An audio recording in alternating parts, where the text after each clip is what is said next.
এই ভিডিওটা আমি লাস্ট সানডে করেছিলাম, পোস্ট করা হয়নি, অনেকগুলো ভিডিওই জমা হয়ে গেছে, তাই ভাবলাম আজকে এই ভিডিওটা পোস্ট করি।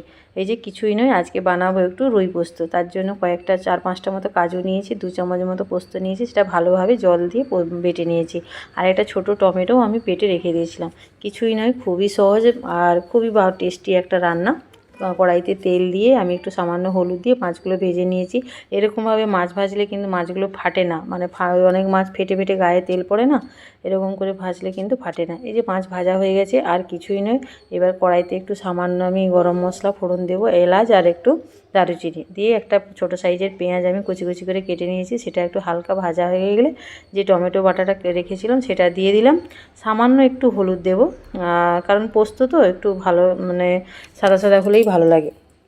দিয়ে ভাজা হয়ে গেলে তারপরে এবার আমি ওর মধ্যে যে পোস্ত বাটাটা সেটা দিয়ে দিচ্ছি। দিয়ে এবার পোস্তটা একটু ভালো করে ফুটে গেলে বা একটু ভাজা হয়ে গেলে, কাঁচা গন্ধটা চলে গেলে, তারপরে পরিমাণ মতো জল দিয়ে এবার ফুটে উঠলেই আমি ওর মধ্যে কয়েকটা কাঁচা লঙ্কা আর মাছগুলো দিয়ে দেবো।